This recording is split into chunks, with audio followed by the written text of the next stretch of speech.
কোরবান অর্থ হচ্ছে নৈকট্য। কোরবান অর্থ কি? নৈকট্য। কোরবান শব্দের অর্থ নৈকট্য লাভ করা। কার নৈকট্য লাভ করা? আল্লাহর নৈকট্য লাভ করা। আল কোরবানু মা ইউতাকাররাবু বিহি ইলাল্লাহি তাআলা।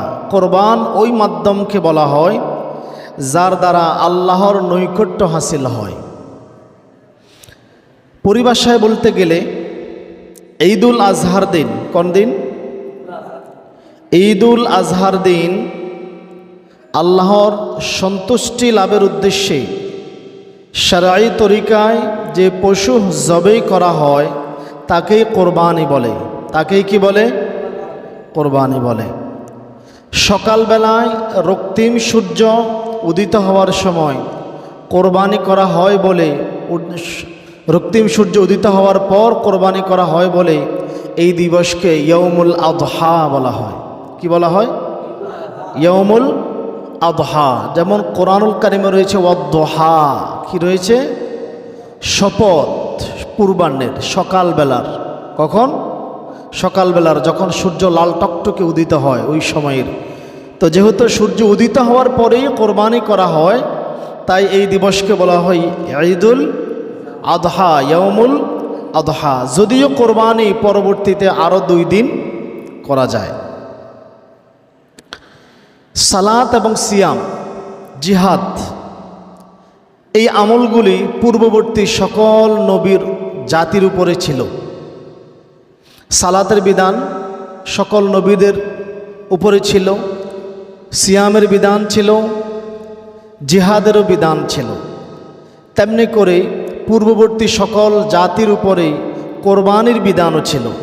কিসের বিধান ছিল? কোরবানির বিধানও ছিল।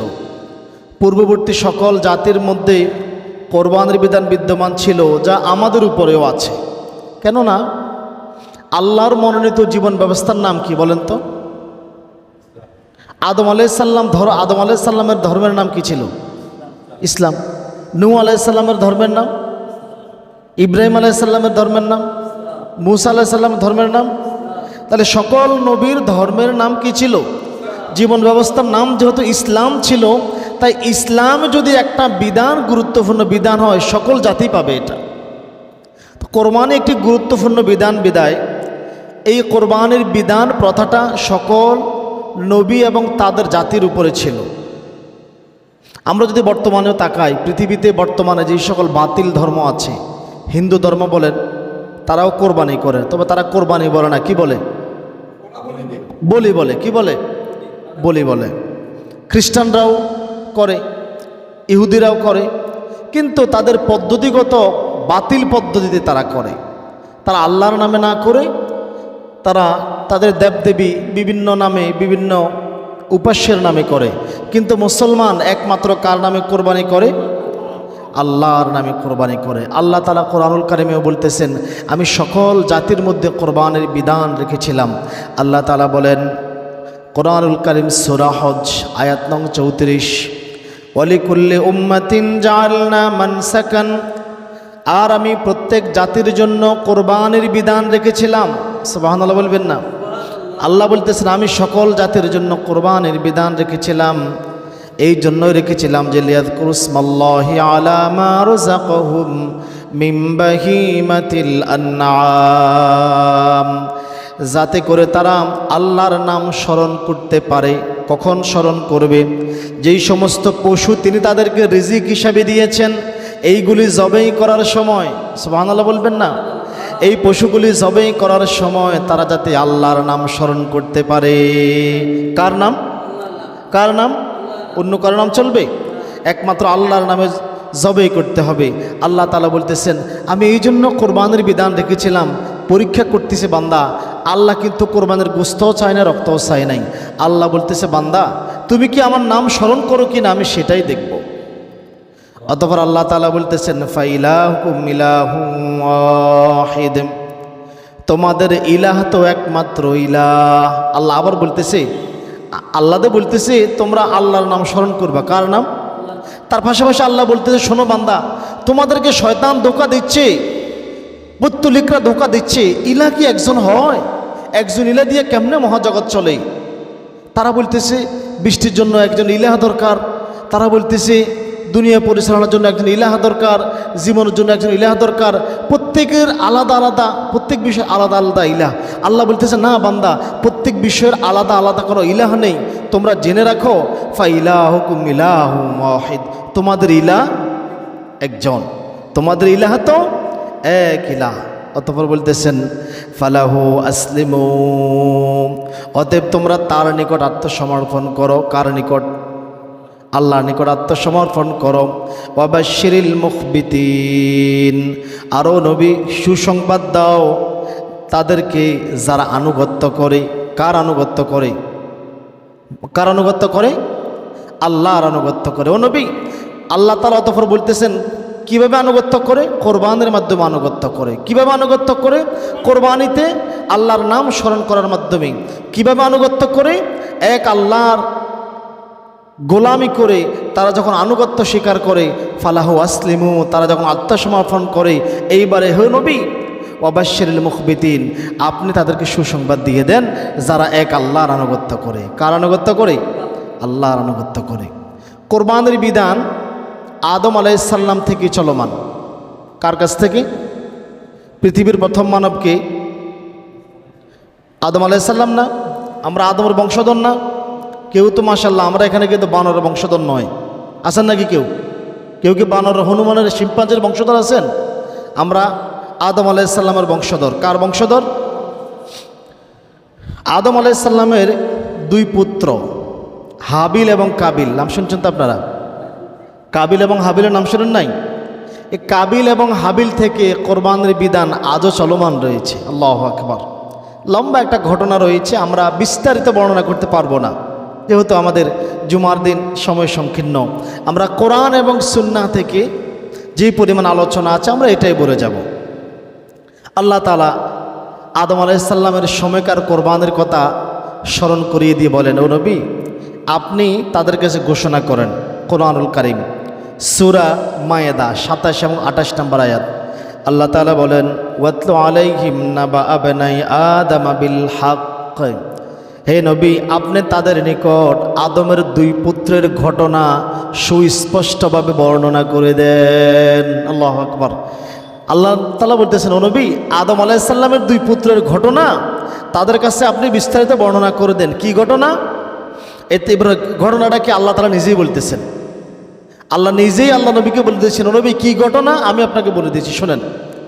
ইয কররাবা কুরবানান, যখন তারা দুইজনে কোরবানি করলো। দুইজনে কি করলো?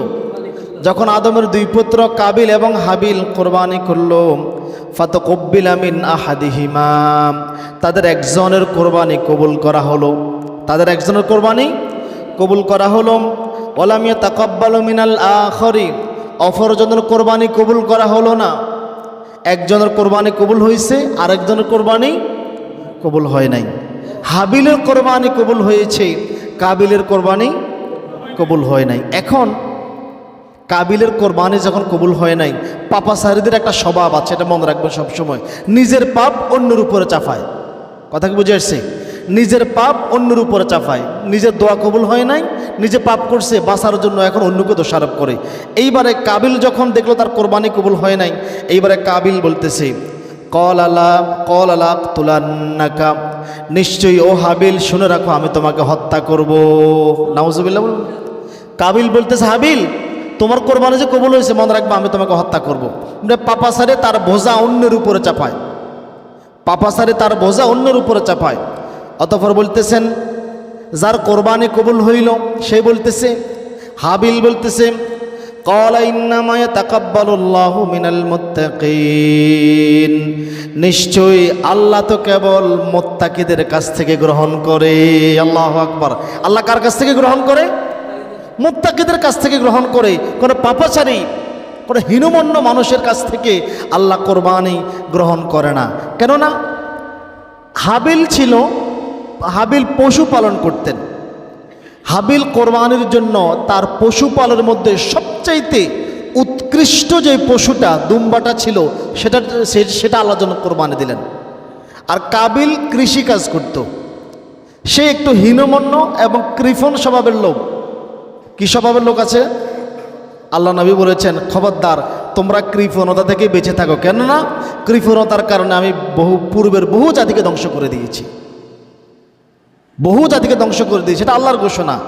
এখন কাবিল ছিল একটু কৃপণ স্বভাবের লোক, সেই তার কৃষি পণ্যের মধ্যে নিকৃষ্ট পণ্য যেইগুলি, নিকৃষ্ট মানের সামান যেইগুলি, এইগুলি আল্লাহর রাস্তায় কোরবানি করলো।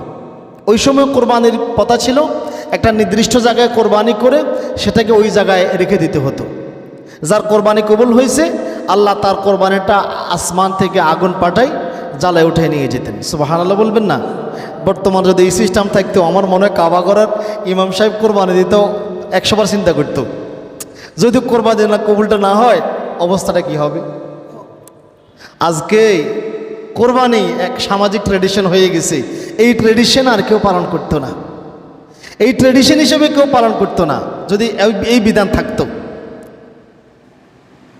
এখন আজকেও দেখেন একদল লোক, হীনমন্য কৃপণ স্বভাবের লোক, আল্লাহর রাস্তা যখন দান করে তখন নিকৃষ্ট ঘৃণিত জিনিস দান করে।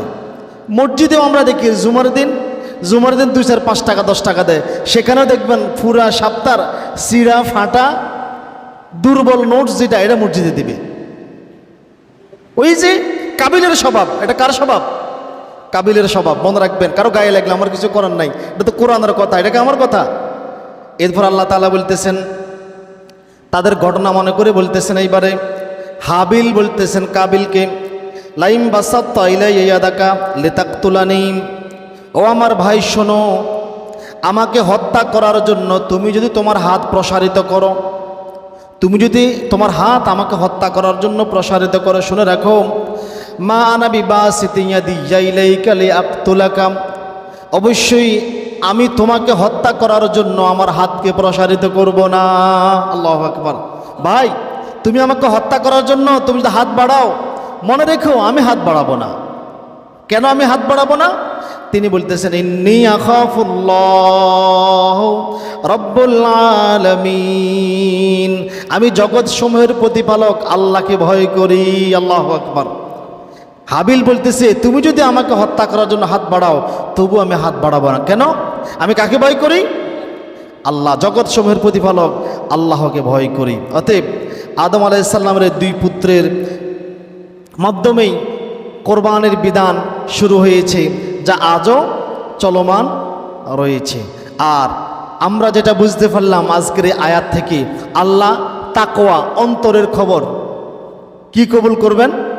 অন্তর থেকে কবুল করবেন। আপনার বেশি টাকা দিয়ে, কিস্তির উপরে টাকা নিয়ে, এরপর ঋণ নিয়ে বিভিন্নভাবে আপনি কোরবানি করবেন, আল্লাহ তাআলা এই কোরবানি কবুল করবে না।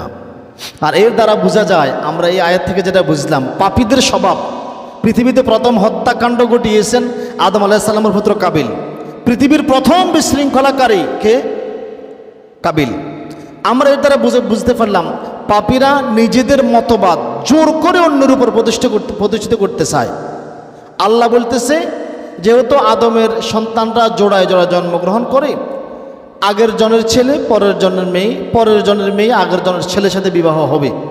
কিন্তু কাবিল এই বিধান মানতেছে না, সেই তার মতবাদকে আল্লাহর মতবাদের উপরে, আল্লাহর আইনের উপরে প্রতিষ্ঠিত করতে চায়, এই জন্য সে জোর করতেছে। ঠিক বর্তমানেও পাপীদের স্বভাব নিজের মতবাদ প্রতিষ্ঠিত করার জন্য জোর করে, প্রয়োজনে নিজের পাপের বোঝা অন্যের উপর চাপাই দিবে, বিশৃঙ্খলা তৈরি করবে, সর্বশেষ না পারলে হত্যাকাণ্ডের আশ্রয় নিবে। বর্তমান জমানা এটাই চলতেছে। আপনি সমগ্র পৃথিবীর দিকে তাকান, পাপীরা নিজেদের পাপ অন্যের উপরে চাপায়, এরপরে বিশৃঙ্খলা তৈরি করে, এরপরেও যদি কোনো কিছু কন্ট্রোল না আনতে পারে, শেষ করে দাও, শেষ করে দাও, যেমনটি কাবিল করেছিল। এই জন্য পৃথিবীতে যত হত্যাকাণ্ড হবে, প্রত্যেক হত্যাকাণ্ডের পাপের একটা অংশ পেয়ে যাবে আদম আলাইহিস সালামের প্রথম সন্তান কাবিল। কে পেয়ে যাবে? কাবিল পেয়ে যাবে। যেমনটি রাসূলুল্লাহর হাদিস থেকে জানা যায়, হযরতে আব্দুল্লাহ ইবনে আব্বাস রাদিয়াল্লাহু তাআলা আনহু বলেন, আনিন নবী সাল্লাল্লাহু আলাইহি ওয়াসাল্লাম ক্বালা, আল্লাহর নবী সাল্লাল্লাহু আলাইহি ওয়াসাল্লাম বলেন, লা তুকতালু নাফসুন, যখন কোনো মানুষকে হত্যা করা হয়, যখন কোনো মানুষকে কি করা হয়? হত্যা করা হয়, ইল্লা কানা আলা ইবনে আদম আল আউয়ালি কিফলুম মিনহা, এই হত্যাকাণ্ডের একটা পাপের অংশ আদম আলাইহিস সালামের প্রথম সন্তান কাবিল পেয়ে যাবে। নাউজুবিল্লাহ। অতএব কেউ যদি কোনো পাপাচারী তার শুরু করে দেয়, পাপ কর্মের সূচনা করে, এই পাপ কর্মের শেষ ফলাফলটাও সে পাবে। এই পৃথিবীতে যদি আদম আলাইহিস সালাম থেকে শুরু করে কিয়ামত পর্যন্ত মানুষ অন্যায়ভাবে যদি মানুষ 1000 কোটি মানুষকে হত্যা করে, এই 1000 কোটি মানুষ যত পাপ করবে, কাবিলের আমল নামায় একাই অত পাপ লেখা হবে। নাউজুবিল্লাহ বলবেন না? কেউ কোনো পাপ কাজের সূচনা করে দিয়েছ, এই পাপ কাজের শেষ ফলাফলটা আপনাকে বহন করতে হবে। অতএব খবরদার, পাপ কর্ম শুরু করার আগে সাবধান থাকবেন। এখন সকল জাতির নিকট কোরবানি ছিল, কিন্তু সকল জাতির কোরবানির নিয়ম পদ্ধতি আমাদেরকে জানানো হয়নি। আমরা দুই একটা ঘটনা জানি। যেমন একটা জানলাম, আসমান থেকে আগুন এসে কোরবানি জ্বালায় নিয়ে যেত। এই বিধান রহিত হয়ে গেছে ইব্রাহিম আলাইহিস সালামের আমল থেকে। কার আমল থেকে? ইব্রাহিম আলাইহিস সালামের আমল থেকে। আমরা মুসলিম উম্মাহ যে কোরবানি, যে পদ্ধতিতে কোরবানি করি, এটা হচ্ছে ইব্রাহিম আলাইহিস সালাম এবং ইসমাইল আলাইহিস সালামের সুন্নাহ অনুযায়ী। সুবহানাল্লাহ বলবেন না? ইব্রাহিম আলাইহিস সালাম এবং ইসমাইল আলাইহিস সালামের যে কোরবানির ঘটনা রয়েছে, কোরআনুল কারীম থেকে আমরা সেই ঘটনা সংক্ষিপ্ত পরিসরে আলোচনা করার প্রয়াস পাবো ইনশাআল্লাহুল আজিজ। সূরা আস-সাফফাত আয়াত নং 102 আল্লাহ তাআলা বলেন, ফালাম্মা বালাগা মাআহুস সা'য়া, যখন সে তার পিতার সাথে চলাফেরা করার বয়সে উপনীত হলো, যখন সে বালেগ হলো, কি হলো? ফালাম্মা বালাগা, যখন সে বালেগ হলো, মাআহুস সা'য়া, তার পিতার সাথে কাজকর্ম করার, চলাফেরা করার বয়সে উপনীত হলো। কার কথা বলতেছেন বলেন তো? কার কথা বলতেছেন? ইসমাইল আলাইহিস সালামের কথা। কার কথা? ইসমাইল আলাইহিস সালাম যখন তার পিতার সাথে চলাফেরা করার, কাজকর্ম করার বয়সে উপনীত হলো, বালেগ হলো, 14 বছর বয়স হলো। তাফসীর থেকে জানা যায় 14 বছর বয়স। অতঃপর ইব্রাহিম আলাইহিস সালাম সন্তানের কাছে বলতেছেন, ক্বালা ইয়া বুনাইয়া ইন্নী আরা ফিল মানাম, হে আমার পুত্র, আমি আল্লাহর পক্ষ থেকে আদিষ্ট হয়েছি, আমি স্বপ্নে ওহীপ্রাপ্ত হয়েছি, আন্নী আযবাহুকা, আমি তোমাকে জবাই করতেছি। কি করতেছি? আমাদের কোনো পিতার কি বুকে এমন দম আছে সন্তানকে কি এভাবে বলতে পারবেন? ইব্রাহিম আলাইহিস সালাম বলতেছে, ও আমার সন্তান, আমি আল্লাহর পক্ষ থেকে স্বপ্নে আদিষ্ট হয়েছি, আমি তোমাকে কোরবানি করতেছি। আমি তোমাকে কি করতেছি? আমি তোমাকে কোরবানি করতেছি।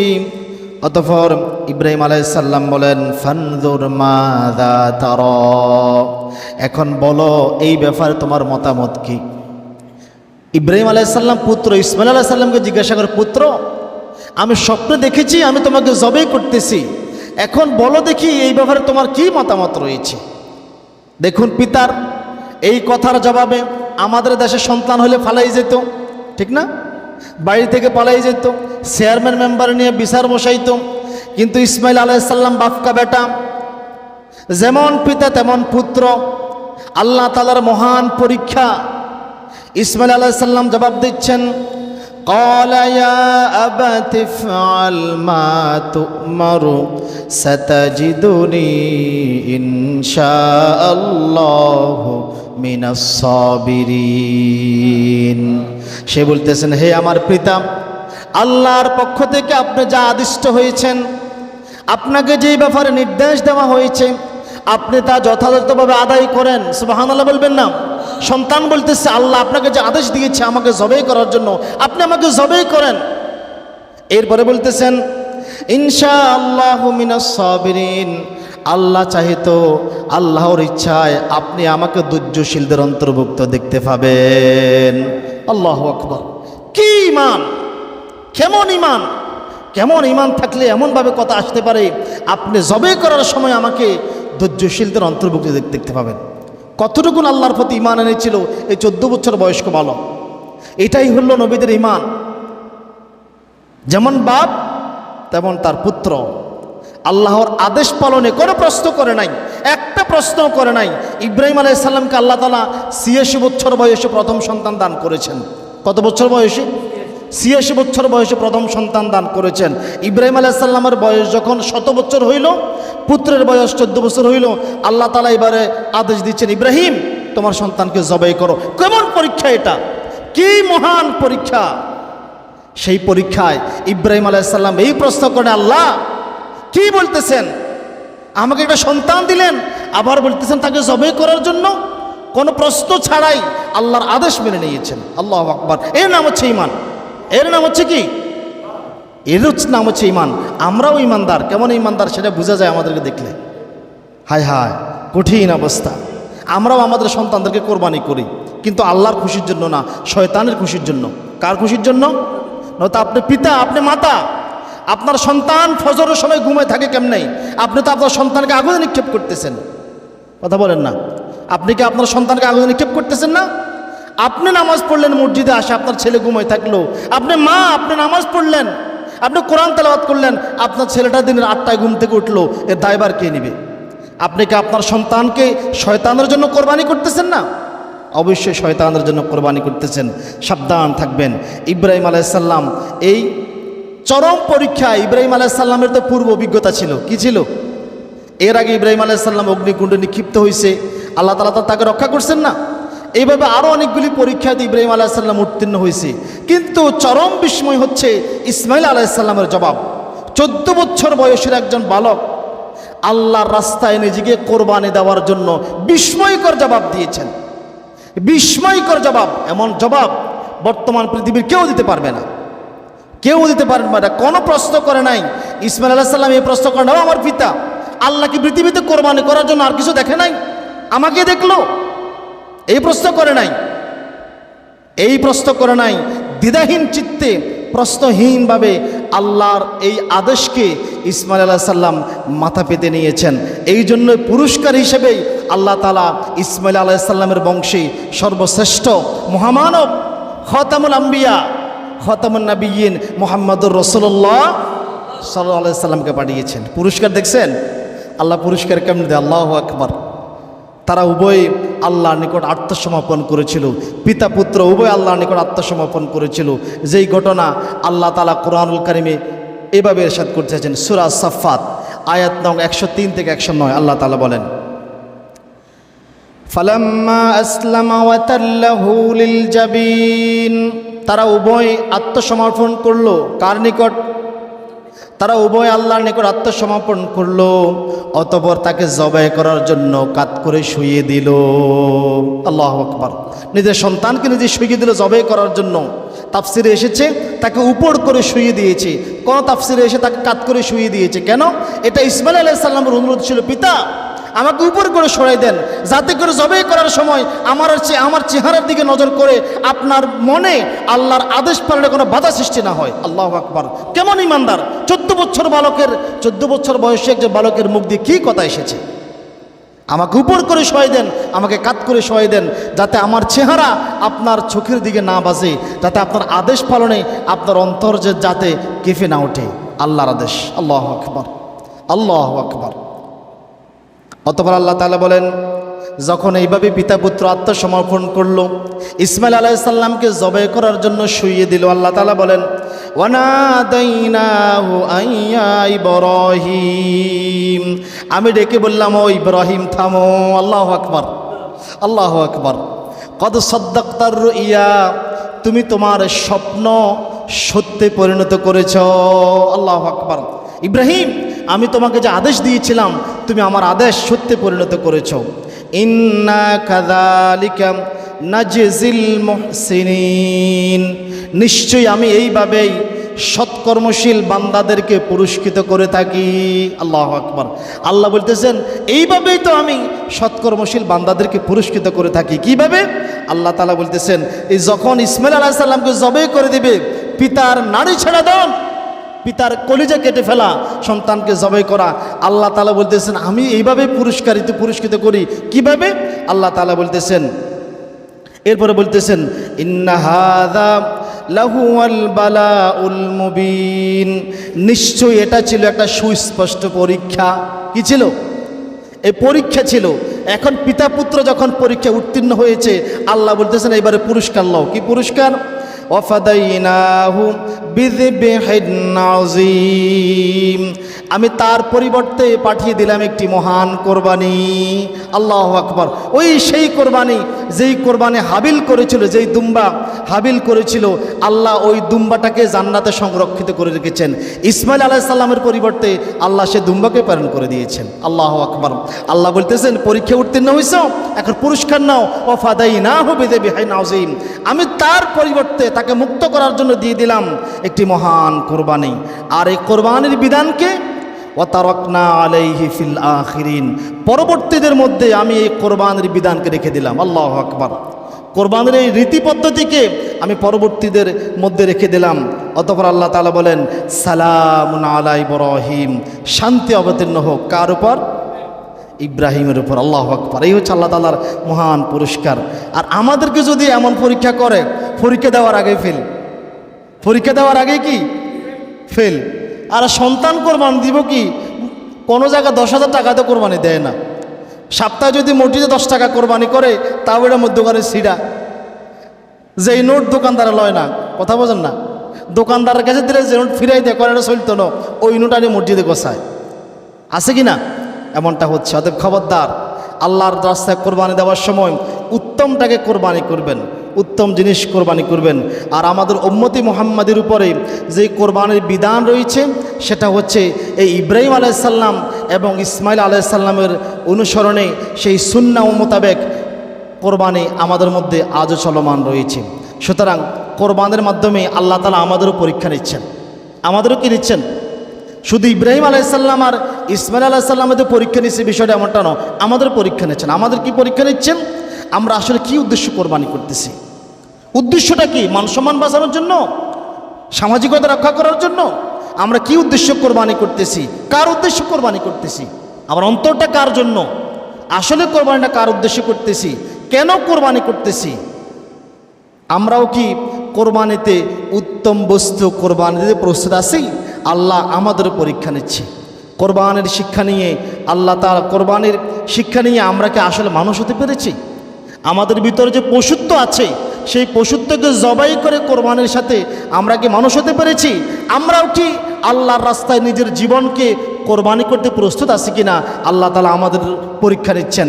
এই জন্য নবী সাল্লাল্লাহু আলাইহি সাল্লাম বলেছেন, কোরবানির সাথে নিজের শরীরের একটা অংশ কোরবানি দাও, নিজের শরীরের একটা অংশ কোরবানি দাও। তো নিজের শরীরের অংশ কিভাবে কোরবানি দেব? আল্লাহ নবী সাল্লাল্লাহু আলাইহি সাল্লাম সেই পথ এবং পদ্ধতি বাতাই দিচ্ছেন। নিজের শরীরের একটা অংশ কোরবানি দেবে কিভাবে? উম্মে সালামা রাদিয়াল্লাহু তাআলা আনহা বলেন, ক্বালা রাসূলুল্লাহ সাল্লাল্লাহু আলাইহি সাল্লাম, ইযা দাখালাল আশরু ওয়া আরাদা বা'দুকুম আন ইয়াদহা, তোমাদের মধ্য থেকে যারা কোরবানি করার ইচ্ছা পোষণ করেছে, তারা যখন জিলহজ মাস আসে, তখন তারা যেন ফালা ইয়ামুসা মিন শা'রিহি ওয়া আযফারিহি শাইআ, তারা যেন তাদের হাতে পায়ের নখ এবং চুল কর্তন করা থেকে বিরত থাকে। কখন কর্তন করবে? রাসূল সাল্লাল্লাহু আলাইহি সাল্লাম অপর হাদিসে বলতেছেন, তুমি কোরবানির দিন, কোরবানির পরে এগুলি তোমার শরীরের অংশটা কোরবানি করো আল্লাহর রাস্তায়, তখন কোরবানি করো। আর আমাদের মধ্যে কিন্তু এই সুন্নাহটা এখন প্রায় বিলুপ্ত। যাক আলহামদুলিল্লাহ, আমরা গত কয়েক বছর প্রচেষ্টায় কিছুটা চালু করেছি এই সুন্নাহ। এই সুন্নাহ রাসূলুল্লাহ সাল্লাল্লাহু আলাইহি ওয়াসাল্লামের অপর হাদিস থেকে জানা যায়, আব্দুল্লাহ ইবনে আমর রাদিয়াল্লাহু তাআলা আনহু বলেন, রাসূল সাল্লাল্লাহু আলাইহি সাল্লাম বলেছেন, আমি কোরবানির দিনকে ঈদ উদযাপন করার জন্য নির্দেশ প্রাপ্ত হয়েছি। আল্লাহ তাআলা এই দিনকে উম্মতি মুহাম্মাদের জন্য ঈদ হিসাবে নির্দিষ্ট করেছেন। এই সময় এক ব্যক্তি দাঁড়ায় জিজ্ঞাসা করলো, ইয়া রাসূলুল্লাহ, আমি যদি কোরবানির জন্য অন্য কোনো পশু না পাই, শুধু মানিহা বলা হয় এমন পশুকে, এটা দুধওয়ালা গাবি বা সাগি বা মেষ, যা কোনো ব্যক্তিকে এই শর্তে দেওয়া হয়েছে যে তুমি নির্দিষ্ট সময় পর্যন্ত দুধ পান করে আবার এটাকে মালিকের কাছে ফেরত দেবে। মানে এটা তার মালিকানায় নয়, কিন্তু তাকে কেউ দিয়েছে নির্দিষ্ট সময় পর্যন্ত এটাকে লালন পালন করো, এটা দুধ আহার করো, আবার নির্দিষ্ট সময়ের পরে এটা ফিরিয়ে দাও। তখন আল্লাহ নবী বলতেছে, না, তুমি মানিহা দ্বারা কোরবানি করবে না, তবে তুমি কোরবানির দিন তোমার চুল কর্তন করবে, তোমার নখ কর্তন করবে, তোমার নাভির নিচের পশম কর্তন করবে, এটাই তোমার জন্য পূর্ণাঙ্গ কোরবানি হবে। আল্লাহু আকবার। আবু দাউদের হাদিস। এই আমলটা আমরা করার চেষ্টা করব। এই আমলটা আমরা করার চেষ্টা করব যে আমরা কোরবানিতে, আজকে তো জিলহজ মাসের আমাদের জন্য শেষ দিন, আজকে সন্ধ্যার আগেই যাদের চুল কর্তন করার প্রয়োজন চুল কেটে ফেলবেন, নখ কর্তন করার প্রয়োজন নখ কেটে ফেলবেন, বাকি 10 দিন কাটবেন না। কোরবানির ঈদের দিন কোরবানি করার পরে হাতে পায়ে নখ কর্তন করবেন, চুল কর্তন করবেন, শরীরের অবাঞ্ছিত যত পশম আছে এইগুলি কর্তন করবেন। এটা হচ্ছে কার সুন্নাহ? কার সুন্নাহ? রাসূলুল্লাহ সাল্লাল্লাহু আলাইহি সাল্লামের সুন্নাহ। না, গতকালকে সৌদি আরবে চাঁদ দেখা গেছে, তো ওই হিসাবে আমাদেরও আজকে দেখা যাওয়ার সম্ভাবনাই বেশি। বলতে আমাদের স্বাভাবিকত এটাই হয়, আরব বিশ্বে দেখা যাওয়ার পরের দিনে আমরা দেখি। তো এই জন্য আজকেই মাগরিবের আগে ইনশাল্লাহ হাতে পায়ের চুল নখ কর্তন করে ফেলবেন। বাকি 10 দিন আমরা এভাবে থাকবো। কোরবানি করার পরে ইনশাল্লাহ আমরা হাতে পায়ের নখ এবং চুল কর্তন করব। ইনশাল্লাহ আগামী জুমাবারে আমরা কোরবানির বিধিবিধান, কোরবানি করার পদ্ধতি সম্পর্কে আরও বিস্তারিত আলোচনা করার প্রয়াস পাবো ইনশাআল্লাহুল আজিজ। আসসালামু আলাইকুম রহমতুল্লাহি ওয়া বারাকাতুহু। আচ্ছা, একটা প্রশ্ন আসছিল। হ্যাঁ, একটা প্রশ্ন আসছে, ঋণ করা টাকা দিয়ে কোরবানি করা যাবে কিনা বা ঋণগ্রস্ত ব্যক্তিকে শরীকে রাখা যাবে কিনা। আচ্ছা, যা হোক, প্রশ্নটা আমি বুঝতে পারছি। সহজ কথায় বলি, কোরবানি করা ওয়াজিব। কোরবানি করা কি? আর ঋণ পরিশোধ করা ফরজ। ঋণ পরিশোধ করা, কথা কি বুঝে আসছে? কোরবানি করা ওয়াজিব, ঋণ পরিশোধ করা। আপনি ঋণের গাঁটটি রাখি কোরবানি করবেন, আল্লাহ এটা বলে নাই কিন্তু। আগে ঋণ পরিশোধ করেন। কিন্তু ফুকাহে কেরামের মত হচ্ছে আপনার ঋণের চাইতে যদি সম্পদের পরিমাণ বেশি হয়, ঋণ আছে ঠিক আছে, কিন্তু ঋণের চাইতে যদি সম্পত্তির পরিমাণ বেশি হয় তবে আপনি ওই সম্পদ অনুযায়ী কোরবানি করবেন। কিন্তু যদি ঋণের পরিমাণ বেশি হয় আপনাকে আপনার উপর কোরবানি ওয়াজিব নয়, আপনাকে আগে ঋণ পরিশোধ করা ফরজ। কারণ আল্লাহ নবী ঋণ থাকা ব্যক্তির জানাজা পড়তে নিষেধ করছেন। আগে তার ঋণ পরিশোধ করো, নয়তো তার এই ব্যক্তির ঋণ পরিশোধের প্রতিশ্রুতি নাও, তারপরে জানাজা। কথা কি বুঝে আসছি? এখন ঋণ করে আপনাকে কোরবানি করতে হবে। আবার অনেকে আছে মান সম্মান বাঁচাতে যে কিস্তির উপর টাকা লইও কোরবানি করে, আছে না? কি স্বার্থ? তো এটা তো আপনি দুনিয়ার স্বার্থে করলেন, সামাজিক স্বার্থে করলেন। এমনটা করবেন না। কোরবানি যেহেতু করবো উত্তমটা দিয়েই করব। আমার নিজের টাকা বেশি নাই, 6-7 হাজার টাকা আছে, আপনি ছাগল দিয়ে কোরবানি করেন না। গরুর চাইতেও ছাগল দিয়ে কোরবানি করা উত্তম। গরুর চাইতেও ছাগল দিয়ে কোরবানি করা উত্তম। আল্লাহ নবী ছাগল দিয়েই করতেন, আল্লাহ নবী জীবনে ছাগল দিয়েই করছেন। গরুর চাইতে ছাগল দিয়ে উত্তম, ছাগল দিয়ে করেন না। যদিও আমাদের দেশে ছাগল দিয়ে কোরবানি করছে, ছোট করে দেখে, তা এটা ছোট নয়, তাকওয়ার দিক থেকে এটাই বড়। একটা ছাগলে একজনে দিচ্ছে, এর ভিতরে কোনো দুর্নীতি নেই। আপনি 6 জন 7 জন 4 জন শরীকে কোরবানি দিলেন, এই কোরবানি একজন শরিকদারের অন্তরে যদি সমস্যা থাকে সবার কোরবানি কি হয়ে গেল? সবার কোরবানিটা কি হয়ে গেল? এখন আপনি কি আপনার বাকি শরিকদের অন্তরের খবর জানেন? কি করবেন তখন? এই জন্য চেষ্টা করবেন একা একা দেওয়ার জন্য। তাওফিক না থাকলে শরিক হবেন, কিন্তু এমন শরিকদের নেবেন যারা নামাজি। যারা কি বেনামাজির সাথে কিসের কোরবানি দিবেন? আপনি এ কথা বলেন না, বেনামাজির সাথে কিসের কোরবানি দিবেন? যে নামাজ পড়ে না, নামাজ পড়া কি 100টা কোরবানি একসাথ করলে কি একটা ফরজের সমতুল্য হবে? হবে? তাহলে যে ব্যক্তি নামাজ পড়ে না, ফরজ নামাজ আদায় করে না, তার আবার কিসের কোরবানি? এটা গুস্ত খাওয়ার কোরবানি। কথা বলেন না, এটা কিসের কোরবানি? শরিকদের নেওয়ার সময় নামাজে দেখে নেবেন, ভালো শরিকদের নেবেন। আল্লাহ তাআলা আমাদেরকে কবুল করুক।